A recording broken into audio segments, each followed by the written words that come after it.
Thanks for listening in to swimbetterhq.com podcast today. We're talking with Robert Hamilton from Glasgow, and Robert is the main man behind Discover Open Water Swimming. How you going, Robert? Yeah, not bad. Thank you. That's the way.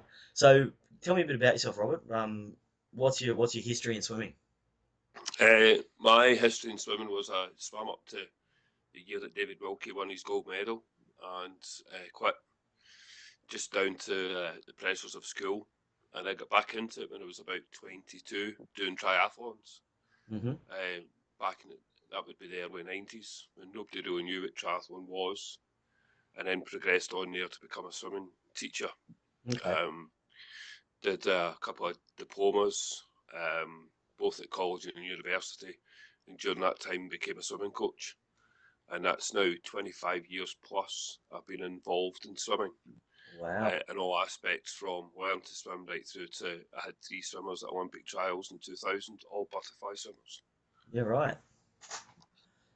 So you've definitely been around for a while then. Yeah, thanks for that. Yeah. Yeah. So what are you currently doing now? Open water swimming, is that right? Yeah, so we still run a Learn to Swim programme. We've got about 350 children a week just now that come into that programme. Just in conventional, what we run of the mill, learn to swim, put your face to water and blow bubbles, and elementary stroke development. And for the last 7 years, I've pretty much put a lot of focus in towards open water swimming, Mm-hmm. which we've seen an expansive growth over here over the last 4 years.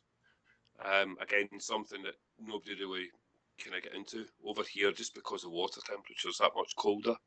But we've seen massive growth, and we've just now taken advantage of that and developed a training and events company Mm-hmm. and also a crew support company as well within that helps swimmers come across the length of Loch Lomond, Loch Ness, and I was over in Ireland last week taking somebody across the Irish Sea.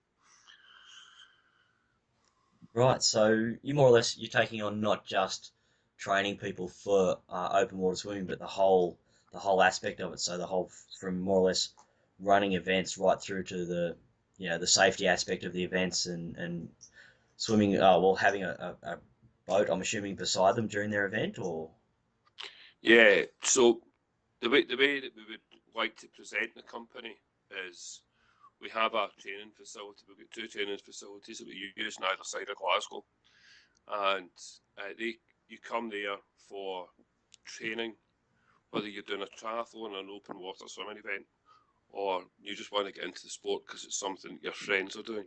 hmm And then we provide swim events for them from 1K right through to 12.5K. yeah, Again, just promoting a degree of achievement for them as individuals, but also then it gives people an idea of the kind of things that they want to move forward with in yeah, terms of distance as well. And then we also provide a support mechanism for people who want to swim longer distances, and we'll provide a crew, a boat, a power boat, and a skipper, hmm and they'll take to deal with every aspect of that. We had somebody on Friday daytime there that swam Loch Lomond in 11 hours and 34 minutes, and then we had two midnight swimmers that went through Loch Lomond on Saturday into Sunday as well.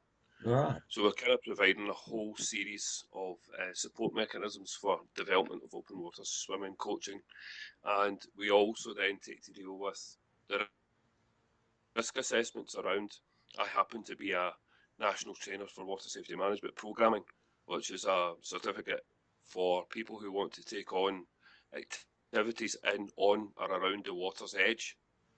And that provides people with understanding how to put risk assessments. So we're also training up other people right, because the sport's growing so quickly. okay. So I assume that people don't just do they do them into these longer distance swims they'd obviously do by themselves, but you're running enticer type programs where two or three people will go out at once, or how does someone sort of lead into it? Do they just come and do a 1K, or or can they actually train and then go out and do their full ocean water or open water swim, or how does someone Yeah, actually come up through the ranks? um, what you are finding is that people are exploring longer distances as they get into it. So we've got one girl just now who couldn't swim much more than a couple of strokes 2 years ago, Hmm. and she's been coming regular where she can then you know, progress through distances, and she's now swimming 5.5 k. Oh, that's awesome. She's only able to come maybe once or twice a week, Yeah, so right. she's looking to do the length of a loch at some point in the future. Um, and we vary the distances so that people feel as if they can achieve any distance that they want to achieve, and it's down to them aspiring to achieve a longer distance, and we would just support that mechanism for them. Yep. And then the guy that we had on Friday there, we swam the 11:34, was an ex-competitive swimmer, Okay. and I took him for an hour's session, um, redesigned his stroke within that hour, and that was about 4 months ago, and he's now just swam 21 miles. Wow. Um, so it, we're getting quite a lot of different types of people. We had an ex-international footballer whose father was very high up in the recognition of Scottish football. His son came to me and couldn't put 6 strokes together. Within 2 months, he swam 5k and did his first Ironman event. Yeah, right. That's amazing. That's Mm. awesome. So you touched on redesigning their stroke. So what is the difference between someone that's, say, for example, a distance pool swimmer that can do, your 1500s, and actually going out and changing their technique and stroke to tackle something like a 5K or beyond? The thing that I actually did, I stopped coaching swimming from a competitive Hmm. field in 2004. The thing that I found was, having had so many swimmers coming through me, that there was sometimes it was quite prone to injuries, Hmm. especially in the upper shoulder section. Yeah, of course, yeah. So yeah, and if it wasn't a front crawl or back crawl, it'd be a breaststroke that would have an issue through their knees. Um, and I became quite focused on how can we achieve a longer distance, or how can we achieve swimming without having injuries associated to it. And I did a diploma in 2004 with the principles of the Alexander Technique, which is an Australian program of head neck back relationship. Hmm. And I found that to be really, really useful at the beginning. However, in the last 4 years, I became a total immersion swimming coach. Hmm. And the difference between a competitive swimmer and a total immersion swimmer is the movement comes away from the actual rotation of the shoulder and comes out the line of the shoulder, which means then that they've got a better placement of their hands, but also it takes the pressure off the shoulder as well and stops it potentially causing injury to the upper arm. Okay. I mean, I must admit that's pretty interesting because you do hear, like, it's seems to be par for the course for swimmers to get bad shoulders. Mm, Like, and the worst part is the higher they go into swimming, the more and more you see it. correct. So, Yes. you Yeah. most kids, if they can make it to Olympic level, have got shoulder problems, or as you Mhm. said, breaststroke knee problems. Yeah. And Yeah. unless you're extremely lucky, Michael Phelps, you know, Mm, it's hard to keep going once you start to get that injury. Like, yeah. No, I would agree with you, and I think the the thing that you find with the distance swimmers is because of the distance that they're travelling over the course of a week or 2 weeks. They might be doing 50, 60, 70,000 metres over a 2 week period, mm, depending on where they are within their training.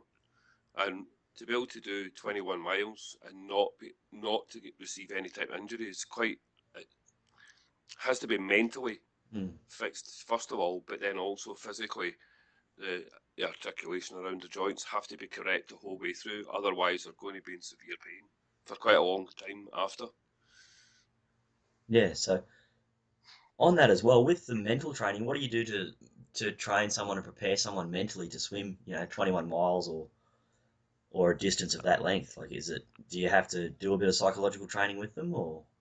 Yeah, I think the thing that we do is, because we've got a craft right next to the person, the one thing that I say to them is, what I want you to do is I want you to focus on me, focus on what I'm doing on the boat, because that makes them drift away, and they'll see me moving about the boat, whether that's me taking a stroke count, because we do a stroke count every 20 minutes, and obviously because they're in water, over here it's maybe a wee bit different back home, but over here, our water temperature at the moment is on average about 15 degrees. Yeah.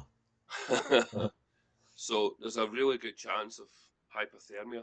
Yeah, of course. Very high chance of hypothermia.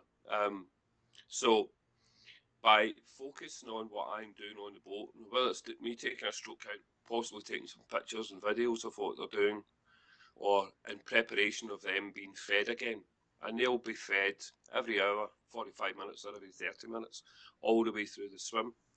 So it kind of gives them a mental drift, that every time that they breathe, they see me what I'm doing, and it kind of helps then detract them from the fact that they're going to be in the water. Because the girl that swam the Irish Channel was in the water for 13 hours. And the girl that swam Loch Ness, which was just 3 weeks ago, swam 18 hours. And the lady that swam Loch Ness, I did read an article on that, and was she a mother of two in her late 30s, was it? Yeah, that's right, yeah. That was me that took her down the loch, yeah. That's unbelievable. And she swam the length of the loch. Yeah, so that was 39k in 18 hours. Wow. 22 minutes. That's amazing. And what was her background? Did she have a long history of swimming in her life? Yeah, I've known Helen for quite a number of years now, and she started off as a competitive swimmer and never really fitted into that model. And then she progressed on to some events that are run by the governing body in Scotland for swimming. And she's quite a slow swimmer, obviously swimming 39k in 18 hours. It's not slow, it's steady paced, I would call it, because each to their own when it comes to the distances. So she's swimming about 1.9 to 2.2 kilometres an hour. Relative to some of the other swimmers, it's a steadier pace. And when she was doing the events, she was always coming in last and felt disheartened, as you can imagine. Went on to do the English Channel, and has actually just finished Loch Lomond on Sunday morning, yesterday. Recently started doing some of the national governing body swimming events, and felt disheartened because she was always coming in last, because they were always the competitive swimmers. And then ended up on a swim camp, because I'd ended up conversation with Helen. Ended up in a swim camp, and somebody suggested that she should go and do the English Channel, which she then did the following 3 months later. And so she's done the English Channel as well. Yeah. Wow.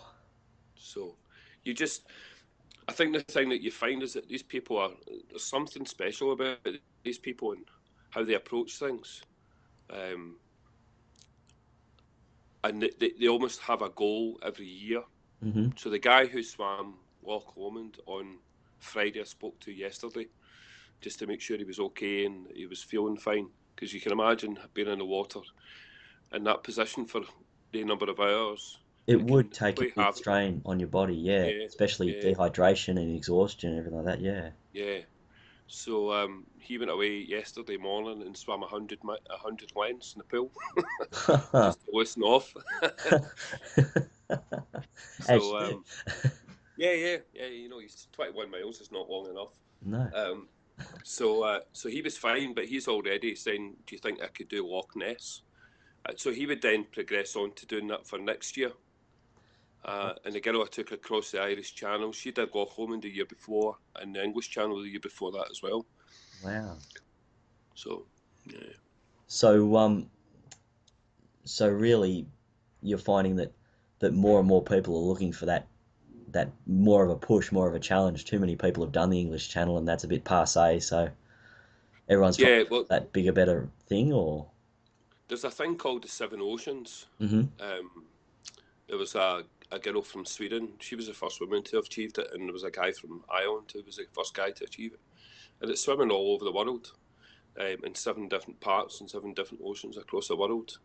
And what you're finding now is that within that market, there's a big drive for people to push forward to try and achieve that goal, is swimming the 7 oceans in the world. Yeah. And what they're doing in the interim period of maybe going out 1 year and doing one of the oceans is then coming home or going out and looking to see if there's something else that they could do as a training preparation.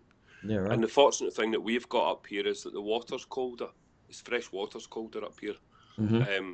So now what you're finding is that they're wanting to come up. The girl, I've got a phone call this afternoon from a girl in Sweden who wants to come and do Loch Lomond. And it's just simply to get cold water exposure. Right. So yeah, it's interesting times, and we can see that the growth of just the normal participation levels growing year on year. Mm-hmm. And I think that will grow and develop the kind of longer distance swimmers in the future as well. Yep. So you were saying they're in a wetsuit. I'm assuming that is that a 5 mil wetsuit or? Not all these guys are doing it in wetsuits, Okay. unfortunately. We've got the girl who swam in the Irish Channel did it in a swimsuit. Yeah, right. The wetsuit people, there's a few brands out there. There's actually a brand that comes from Australia who promote what would be deemed as a triathlon open water wetsuit.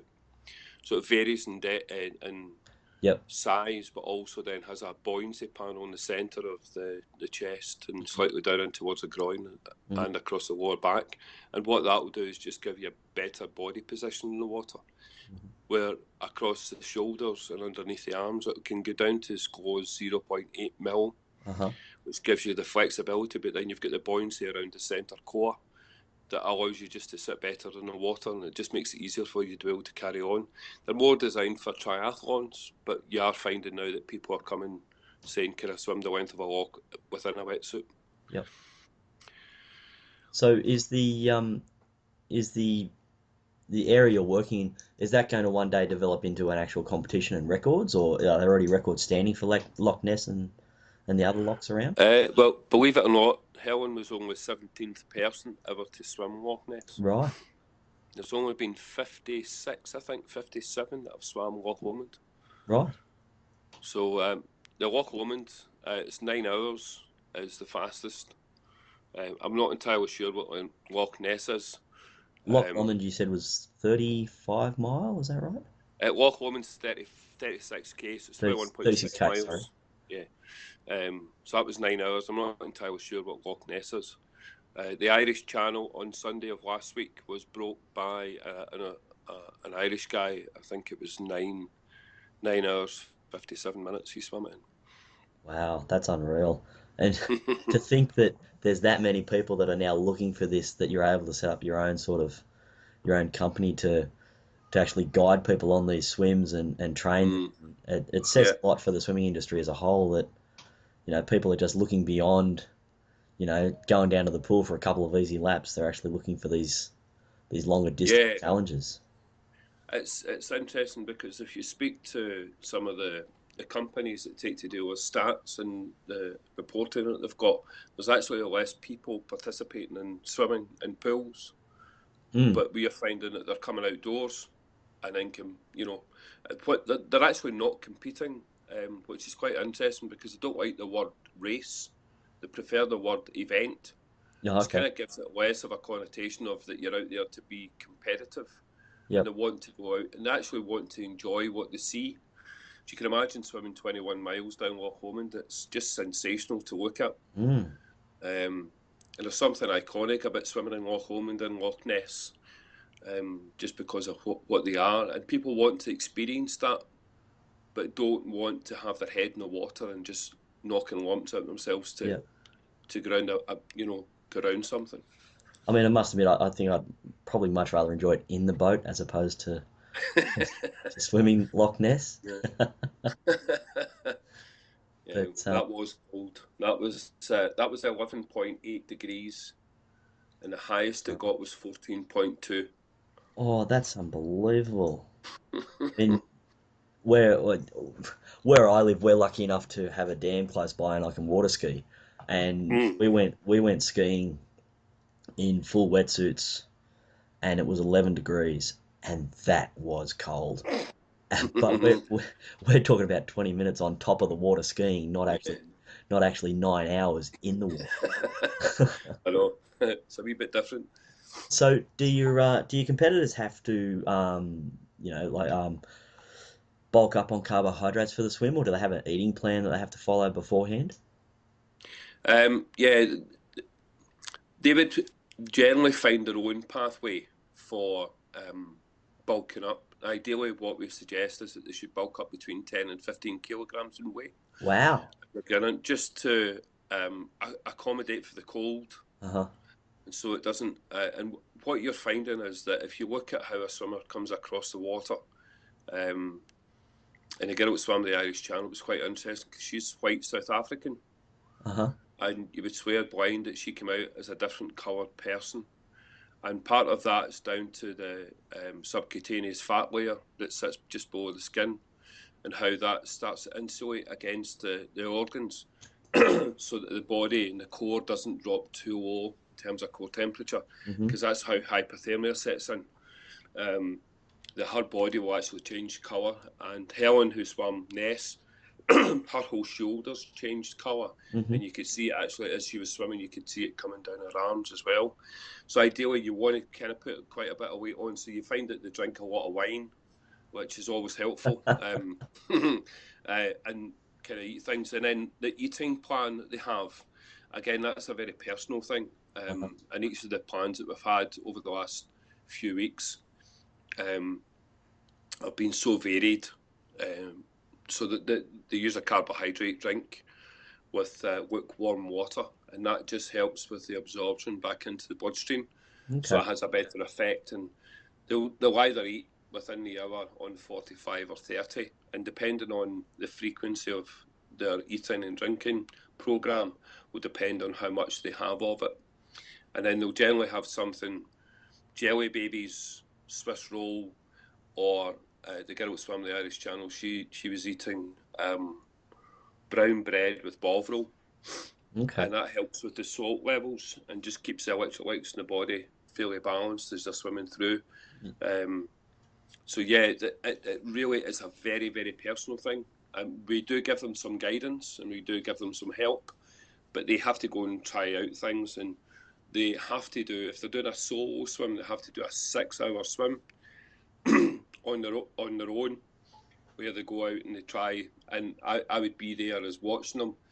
But the idea behind that is to give them an understanding about what settles within their stomach, what's good for them, what's bad for them, and then they can then start building up an eating plan from there. Okay, so they don't just say, well, I'm gonna eat this, this, and this, this, and this. They've actually got to test out their eating plan before they tackle the bigger event. Yeah, yeah, Yeah, right. definitely. Okay. Well, I suppose on such a large swim, you would need, as you said, to eat every 45 minutes, and yeah, you'd burn through a lot of calories. So Yeah, yeah, yeah. so how much weight would a person normally lose on swimming, say, the length of Loch Ness or Loch Lomond? They'll probably not lose that much actually on the swim. Uh-huh. Um, it's probably after, because of because of what's happened, because of the exposure to cold water, Hmm. and the energy consumption during the course of the swim. So the girl who swam the Irish Channel, she's still not recovered from it yet. Right. She's only just done one swim, and that was only a couple of, I think she did 50 lengths or something, which is nothing compared to the fact she's just swam 35k. Yeah, yeah. Um, and she knows her body well, so she has to go through almost like a flu type symptom. Okay. Once you get to the back end of that, and that's just the body just adapting to the fact it's now back on what would be generally normal land air temperatures, and she'll go through that. So she'll have cold sweats, but then be roasting inside. You're right. The other, and their kidneys go really cold. The flank to the back go really cold as well, and you obviously have to allow that regulation to take place, and that's probably where they're starting to lose the weight again, is at the back end of the swim rather than the actual swim. Okay.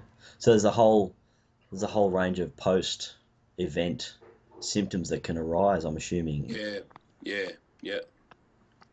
So I've ventured into doing some cold water swimming not that it ever gets warm in Scotland, but the thing that I find is that I'm probably spending about an hour in the water just now, relatively close to shore, and it's not because I'm not a good swimmer. It's just that I need a wee bit of security in my head to know that if anything happens, I can get back to shore.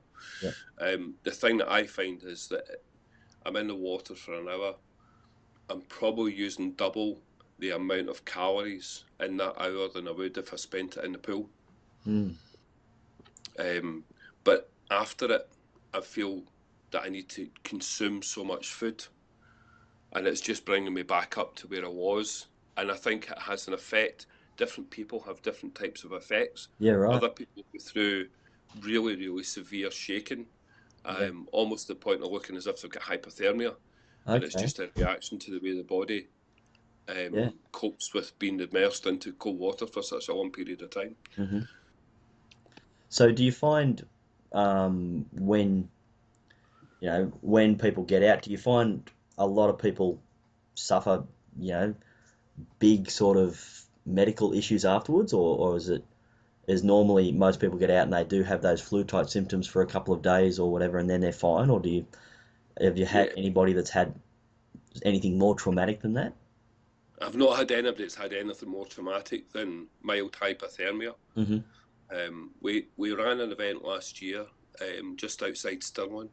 It was a 5.85 kilometre swim, and one girl came out and said, "My hands and feet are really warm," which would suggest that that's hypothermia.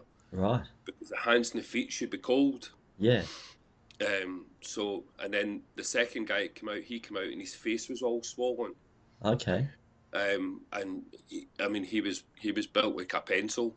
Right. And but his face looked as if somebody had hit him about 10 times with Mike Tyson's boxing glove. Yeah. So their core temperature had dropped to 35.8 degrees, both of them. Ooh, that's not good. Well, it's fine because that's just at a point where they're going to be coming. If it goes below 35, it becomes a bit more serious. Yeah, right. But that's just at the cusp of having the shakes, becoming slightly disorientated, not being able to have a good comprehension around conversation. But if it goes beyond that point, that's where it becomes serious. They become quite weak as they're coming out because they're lying horizontal for such a long period of time. They can become really weak. One of the other signs that they'll have as well is not being able to function properly. So they can't dress themselves. You have to dress them. Okay. Having been out the water for such a long time. The reason that we do that is because they'll go quite slow, and to try and protect them against getting hypothermia. And the blood pressure will change as well because of being horizontal. And then get into vertical. We try and get them to lie down quite quickly as well, at least on a kind of half-seated position with their legs up, so it reduces the blood flow. But that's just part of looking after them once they come out of the water. And after the girl that swam the Irish Channel, after about 6 hours, she was becoming a bit more normal again. Obviously, going through the whole, I've managed to achieve it and I've done it. Being quite quiet at the beginning, to then talking masses and just saying about how much you wonder, how much you love doing it, right through to then becoming a wee bit quiet again. And that'll all happen. But again, that's an individual thing that will happen to people, because the guy that came out of Lomond, you would never know that he'd even swam. Yeah, right. Because I assume, you'd have that after you've done something like the Irish Channel, where it's 34, 36K? 35K. 35K, yeah. I'm assuming you've sort of had, you'd swim that distance, you go, oh, yes, thank God it's finished. And then after a little bit, you go, oh, wow, I've done it, woohoo, and adrenaline would sort of kick back in a little bit, and then adrenaline would die off, so you'd go back down again. So that's really, really interesting what you're doing, mate. I'm really interested. That's great. No, it's fantastic. Cheers.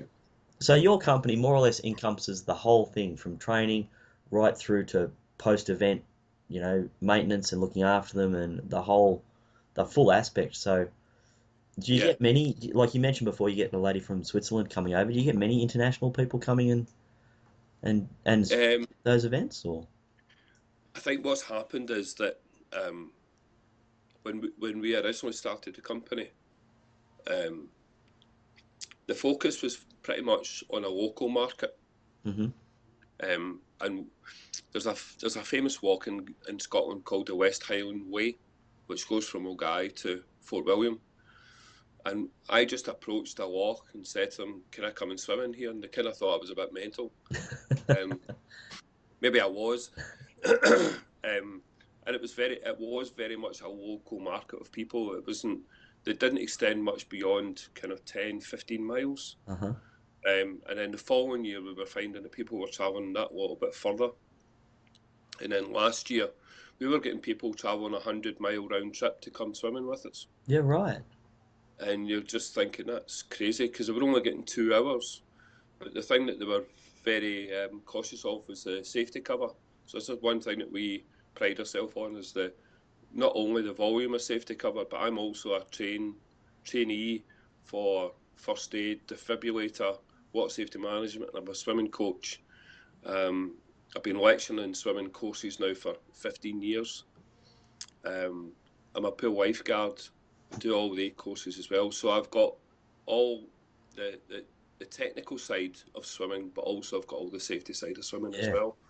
And then what we're now finding is that people are now starting to catch on. When I was over in Ireland, I've been asked to go back to Ireland next year to help with a training camp. I was down in London at a training camp there, and I've been asked if I could maybe try and bring that camp up to Scotland, which is now going to start increasing our market position. And down to the success we've taken in the last 3 years, we've taken 10 swimmers down somewhere, whether it be a walk or a channel. Mm-hmm. That recognition now of the support mechanism, and we're getting great feedback from the attentiveness, the degree of what's the right word to use? The degree of care that we look after our swimmers has been so high that people are now starting to ask and coming across from different parts of the world now, which is what I'm really looking for. So that would be more probably into 2017 that we're going to find that we're getting this in the girl that's going to phone me this afternoon, hopefully. If she's not mad enough, she'll maybe do it in 2017. If she's mad, she'll probably try and do it this year before the season changes. Yeah, right. So yeah, I think it'll be 2017 before we really get to a point where we see that international market coming forward. Yeah, because I know locally we have a very strong open water, which is mainly ocean water, swimming fraternity, and I'm quite sure there's a lot of people that would love to be able to say, yeah, I swam the length of Loch Ness. Yeah. At this stage, it's sort of, I dare say not many distance swimmers in Australia would have thought of that yet. No. But the idea of, let me put it this way. I'm not a distance swimmer. I have no intention of being a distance swimmer. But for me to walk back home into my local and say, yeah, I swam Loch Ness, that's a pretty good bragging right. Yeah, definitely, yeah. So obviously it'd be a seasonal thing for you guys, is that right? Is it only a set time of the year, or does it go for longer? We our season would start as 22 weeks, which goes from the beginning of May to the back end of September. But we do encourage the kind of what I call the mentally vacant winter swimming. So we've swimming temperatures of 1.8 to 3.1 degrees. And we've potentially got this year our first ice mile swimmer wanting to come and do an event with us. So an ice mile swimmer, what do you mean by an ice mile swimmer? An ice mile has to be below 5 degrees. Wow. And it's without a wetsuit, and it's just a swimsuit, a pair of goggles and a swim cap. So are they able, like, you see a lot of people that do the channel, they put a covering over their skin. Do they have to do that as well, or? Yeah, they can do that. Again, that's a personal preference. They'll either put Vaseline on themselves or put a lanolin, which tends to help with better insulation, and they'll put it underneath their arms just to try and hopefully keep the core temperature a bit better across the course of the swim. So, yeah. But this will be, if this happens this year, this will be our first ice mile swim. Wow, that's unbelievable. Like we have people like you've probably heard of the Bondi icebergs. Yeah. Yep. Well, they're an ocean water 50-meter ocean pool, but like I said, Hmm. 50 meters as opposed to um, you know temperature that's 1 to or less than 5 degrees. They're swimming in ocean temperature, which won't get below in Sydney. It probably won't get below 12 degrees. So, Mm. so for someone to be able to tackle that, then my hats off to them. Absolutely, Yeah. Yeah. that's incredible. Mm. So just starting to wind up a bit. Um, Mm. so if someone was to think about it, doing a swim like this, what would you encourage them to do first? Like, where would they start, do you think, and how could they sort of, before they actually give you a ring and say, "Hey, Robert, I want to swim Loch Ness," what do you recommend they should do first? Anything in particular? I think the first thing that I would encourage them to do is try and get as much exposure to cold water swimming as physically possible. Um, Increase their pool time that they're in the water for Yep. over the winter, so that they're increasing their aerobic capacity over the winter period. As the seasons start to change, so it becomes summer again, or at least into spring, that what you start to do is where you may be swimming 5 or 6 sessions a week in the pool, that you start to adopt some of these sessions into cold water.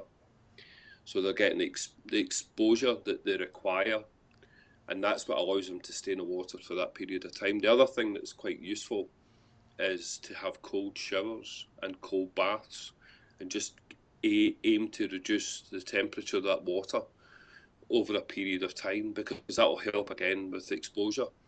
And as much as you can, just to try as regular as you can to get that exposure. As it gets closer to the actual swim time, what you have to do, where the event or the solo swim might take place, what you have to do then is start doing double distances. So over a weekend, for example, you might find that a swimmer might do a 7 hour one day and then a 6 hour the next day. And that's just so that the body can get used to swimming for long periods of time. And where the body is definitely going to start to get tired, at least you know how it's going to get tired, and that feeding process would be going through that period of time as well. So it's always being looked after all the way through. And just to keep on as much regular fluid intake as you can, and also the the food is to make sure that that's regulated, and try to experiment with different types of food, so that people get an understanding of how their body reacts to sugar and salt. And if you're swimming in the sea, what you have to do is make sure that you don't take on too much salt, because you may absorb salt, or you will definitely absorb salt back into the bloodstream because you're immersed in it for so many hours. It's just to watch that balance, because that can obviously upset you individually, and become quite nauseous as well. Yep. Hopefully that helps. Yeah. Yeah, that's great. So just finishing up, mate. If someone wanted to get in contact with you, what's the easiest way for them to find you? Well, we've got a website called vigorevents.com. I'm also on LinkedIn, and /RH swim. You can make me contact through there. And it would probably be cheaper to do that than it is to try and phone us, or even just Skype, which is RH swim as well. And we look forward to having some of you guys over here at some point in the future. Yeah, I'd love to come and sit in the boat, mate, for sure.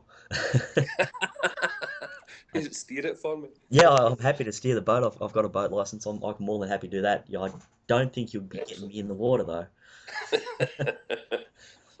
All right. Brilliant. Well, I'll put all your details in the notes as well. So, but Okay. Robert, thank you very much for your time. No problem. Today your time, night my time. So, Yeah. and Yeah. g'day everybody. Thanks for listening to swimbetterhq.com. Today we've got Robert Hamilton on with us, and he's going to be talking about a few things.